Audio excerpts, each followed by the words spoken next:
बेटा कालू, अब तू बड़ा हो गया है। मैं चाहती हूँ कि तू शादी कर ले और तेरी शादी करने के बाद घर में बहू आएगी, घर में बच्चे होंगे तो घर में और भी मन लगेगा। मेरा बहुत मन करता है कि मैं तेरे बेटे को अपने गोद में खिलाऊं। अरे दादी माँ, शादी वादी में कुछ नहीं रखा है। आज मैं शादी कर भी लूँ तो तुम कुछ ही दिनों में खुद ही बहू से परेशान हो जाओगी और उसे तरह तरह के ताने दिया करोगी।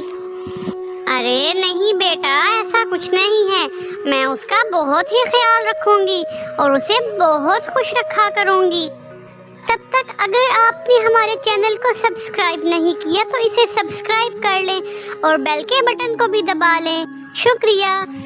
ठीक है दादी माँ, अगर तुम इतना ही कहती हो तो मैं शादी कर लेता हूँ। इतना कहकर कालू जंगल के पंडित के पास जाता है और उनसे कहता है, पंडित जी, वैसे तो मेरे घर में कोई कमी नहीं है, बस कमी है तो एक बहू की। और अब तो मेरी दादी भी चाहती हैं कि मैं शादी कर लूं, तो मेरे लिए कोई अच्छी सी चिड़िया हो तो बताना। बेटा बस इतनी सी बात, अब देख मैं तेरी कैसे चट मंगनी और बट ब्याह कराता हूँ। और फिर कालू और टुनटुनी की शादी हो जाती है। और फिर कुछ दिनों के बाद, अरे टुनटुनी बहू, तू अपना अब ध्यान रखा कर, अब काम वाम पर ज्यादा ध्यान मत दिया कर। अरे दादी माँ, आप परेशान मत होइए, मैं अपने अंडे का ध्यान अच्छे से रखूंगी। देख टुनटुनी बहू, मेरे पोते को कोई भी परेशानी नहीं होनी चाहिए। मैं चाहती हूँ कि तू एक बेटे को जन्म दे और मैं उसे अपने हाथों से खिलाऊं। और फिर कुछ ही दिनों के बाद कालू के घर में 3 बेटियां पैदा हो जाती हैं, जिसे देखकर दादी माँ का माथा चढ़ जाता है और वो टुनटुनी के बारे में मन ही मन सोचती है।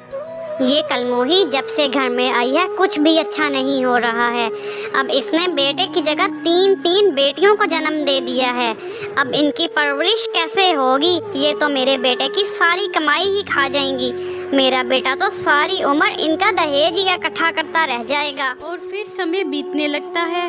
धीरे धीरे तीनों बेटियां बड़ी होने लगती हैं और फिर एक दिन वो अपनी दादी माँ के पास आती हैं। दादी दादी, हमें भूख लगी है, हमें कुछ खाने को दो ना। ओ मनहूस चिड़िया, मुझे हाथ लगाने की जरूरत नहीं है और मुझसे दूर रहो। मेरी तरफ से भूखी मर जाओ, मुझे कोई फर्क नहीं पड़ता। दादी, आप हमसे प्यार क्यों नहीं करती हो? हम तो आपसे बहुत प्यार करते हैं।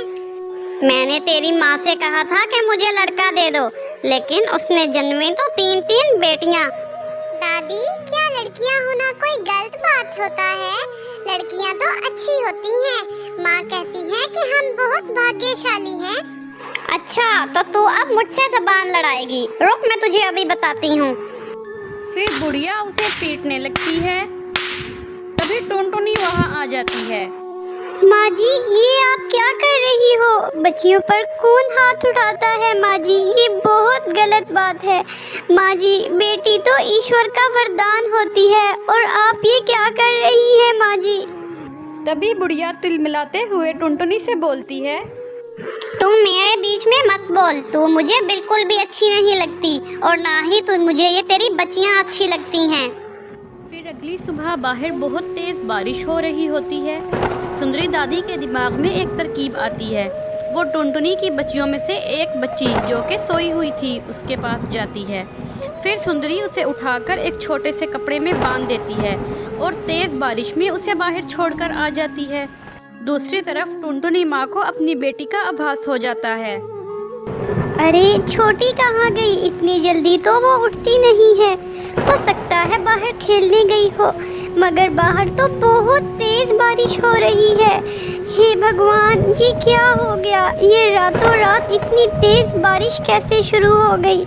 मुझे अपनी बच्ची को बचाना होगा। फिर टुनटुनी छोटी को ढूंढते हुए घर के बाहर जाती है। तभी टुनटुनी को अपने तौलिए का कपड़ा दिखाई देता है। अरे ये तो मेरा तौलिया है। अचानक से ये नदी के पास कैसे आ गया? ये सब कैसे हो गया? ये तौलिया तो सुबह माँ जी ढूंढ रही थी। मैं समझ गई, ये सब माँ जी ने किया है। मैं सोच भी नहीं सकती थी कि माँ जी मेरी बच्ची के साथ ऐसा भी करेंगी। माँ जी, ये आपने क्या किया मेरी बच्ची के साथ? फिर टुनटुनी तेज तूफान में घर आकर अपनी सास से बोलती है कि माँ जी, अगर आपको मेरी बेटियाँ पसंद नहीं तो मैं तुम्हारे घर को छोड़कर चली जाती हूँ, पर तुमने आज मेरी छोटी बेटी मुझसे छीनी है, इसका बदला भगवान जी तुमसे जरूर लेंगे। माँ जी, तुम खुद भी तो एक बेटी हो ना। माँ जी, आपने मेरे साथ बहुत बुरा किया है। भगवान आपको कभी माफ नहीं करेंगे, इसके लिए कभी माफ नहीं करेंगे। ये सुनकर सुंदरी बोलती है, मैंने तुम लोगों के साथ कभी भी अच्छा नहीं किया, फिर भी तुम्हारी बातों ने मेरा दिल जीत लिया और मुझे पता चल गया कि बेटा और बेटी सभी एक जैसे होते हैं, इनमें कोई भेदभाव नहीं होता। मुझे माफ़ कर दे बहू, मुझे माफ़ कर दे आज। और फिर उस दिन के बाद से सारा परिवार हंसी खुशी रहने लग जाता है। आपको हमारी कहानी कैसी लगी कमेंट में ज़रूर बताइएगा, और ऐसी मज़ीद कहानियाँ देखने के लिए हमारे चैनल को सब्सक्राइब और बेल आइकन को ज़रूर दबाएं। Thank you. मिलते हैं अगली कहानी में, तब तक गुड बाय।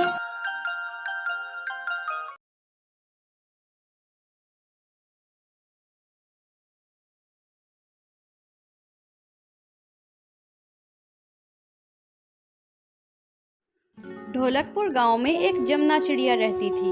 उसकी दो बहुएं थीं, टुनटुनी और सुनहरी। जमुना चिड़िया की एक बेटी भी थी जिसका नाम था टोनी चिड़िया। अब टोनी चिड़िया बहुत घमंडी और चालबाज थी। वो अपनी दोनों भाभियों को बिल्कुल भी पसंद न करती थी। पता नहीं माँ को इस टुनटुनी और सुनहरी भाभी में क्या नजर आया जो मेरे भाइयों की शादी इन दोनों गंवारों से कर दी। मैं इन दोनों को इस घर से निकाल कर ही दम लूंगी। और फिर ऐसे ही एक रोज टोनी चिड़िया अपनी माँ जमुना चिड़िया के पास आती है। क्या बात है टोनी, तू इतनी परेशान क्यों दिखाई दे रही है? माँ, अभी जब तुम मंदिर गई थी तब दोनों भाभियाँ तुम्हारी शिकायत कर रही थी। वो आपस में तुम्हारी बहुत बुराई कर रही थी। माँ, टुनटुनी और सुनहरी मेरी शिकायत क्यों करेंगी भला? मैं तो उन दोनों से बहुत प्यार करती हूँ, वो मेरी बुराई नहीं कर सकती। बेटा, तुझे सुनने में ही कुछ गलत लगा होगा। अरे माँ, तुम भी ना बहुत सीधी हो। मैंने तो बिल्कुल ठीक सुना है, वो दोनों तुम्हारी बहुत बुराई कर रही थी। माँ, तुमने इन दोनों को बहुत छूट दे रखी है, इन दोनों पर रखेल कसो। लेकिन बेटा, वो तो अभी दोनों गर्भवती हैं, मैं उनसे कोई घर का काम भी तो नहीं करवा सकती। माँ, गर्भवती हैं तो क्या हुआ, हमारी नौकरानियाँ भी तो गर्भवती होकर काम करती हैं।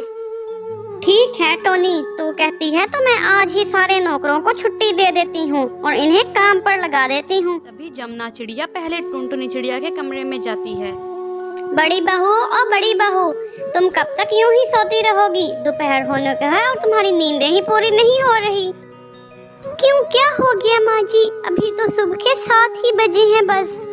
देखो टुनटुनी बहू, आज से तुम और सुनहरी बहू मिलकर सारे घर के काम करोगी। क्यों माँ जी, नौकरानी कहाँ गई है? अरे टुनटुनी बहू, आज से मैंने नौकरानी को छुट्टी दे दी है। उन लोगों का मुंह कुछ ज्यादा ही खुल गया था। जरा से काम के लिए वो इतने पैसे मांग रही थी, इसलिए मैंने उन्हें छुट्टी दे दी है। पर माँ जी, हम लोग तो गर्भवती हैं, हम लोग घर का काम कैसे करेंगे? तभी वहाँ पर सुनहरी चिड़िया भी आ जाती है। अच्छा हुआ सुनहरी बहू, तुम खुद ही यहाँ आ गई। चलो अब तुम दोनों झाड़ू उठाओ और घर की साफ सफाई शुरू कर दो। लेकिन माँ जी, आज से पहले कभी भी आपने हमसे इस तरह व्यवहार नहीं किया, फिर अब क्या? देखो बहू, मैंने जो कहा है वो करो। मेरा तुम लोगों ने असली रूप नहीं देखा। मैं बहुत गुस्से वाली हूँ। अगर मुझे गुस्सा आ गया ना तो मैं तुम दोनों की टांगे तोड़ दूंगी। चल सुनहरी, माँ जी से बहस करने का कोई फायदा नहीं है। और फिर एक बहू खाना बनाने लगती है तो दूसरी बर्तन धोने लगती है। उन्हें देख टोनी चिड़िया तो बहुत खुश होती है। इन दोनों की ये हालत देखकर मुझे तो बड़ा ही मजा आ रहा है। गवार कहीं की। और फिर अगली सुबह, सुनो तुम दोनों, ये मटके पकड़ो और जाओ जाकर कुएं से पानी भर कर लाओ। लेकिन माँ जी, हम लोग इसमें पानी भरकर कैसे इतने भारी मटके को उठाएंगे? आपको तो पता है कि हम लोग गर्भवती हैं और ऐसी हालत में भारी सामान उठाने से डॉक्टर ने मना किया है। मैं कुछ नहीं जानती बहू, अब तुम लोग जाओ और जाकर पानी भर कर लाओ, डॉक्टर ने मना किया है। दोनों बहुएं मटका लेकर जंगल के कुएं की तरफ जाती हैं। उन्हें वहां ऐसी हालत में देखकर जंगल की सभी चिड़ियां हैरान होती हैं। तभी लूसी कबूतरी कहती है, हे भगवान, ये जमुना कैसी सास है, इसे अपनी बहुओं पर जरा भी दया नहीं आती। देखो तो इन गर्भवती बहुओं को पानी लाने के लिए कुएं पर भेज दिया है। ला टुनटुनी बहू, मैं तुम दोनों का मटका भरकर घर तक पहुंचा देती हूँ। तुम दोनों की ऐसी हालत है कि इन भारी मटकों को उठाना तुम्हारे लिए खतरनाक हो सकता है। लूसी कबूतरी उन दोनों के मटके घर लेकर जाती है और जमुना से जाकर बोलती है, जमुना, तू कैसी सास है, तुझे अपनी बहुओं पर जरा भी दया नहीं आती। उनकी ऐसी हालत है और तू उनसे ऐसी हालत में काम करवा रही है। ये बहुत गलत है जमुना, तू इस दिन के लिए उनको ब्याह कर लाई थी। देख जमुना, आगे से तूने अपनी बहुओं पर अत्याचार किया तो मैं पंचायत में तेरी जाकर शिकायत कर दूंगी। छी छी छी, मुझे तो तुझे अपनी सहेली कहते हुए भी शर्म आ रही है। लूसी बहन, मुझे माफ कर दे, मुझसे तो बहुत बड़ी गलती हो गई। मैं अपनी बेटी के बहकावे में आ गई थी। अब मैं इनसे कोई भी काम नहीं कराऊंगी, इनका पूरा पूरा ख्याल रखूंगी। और फिर इस तरह जमुना को अपने किए पर पछतावा होता है और वो अपनी बहुओं से इसकी माफ़ी मांगती है। इस तरह वो सभी एक साथ रहने लगते हैं। आपको हमारी कहानी कैसी लगी कमेंट में ज़रूर बताइएगा, और ऐसी मज़ीद कहानियाँ देखने के लिए हमारे चैनल को सब्सक्राइब और बेल आइकन को ज़रूर दबाएं। थैंक यू, मिलते हैं अगली कहानी में, तब तक गुड बाय।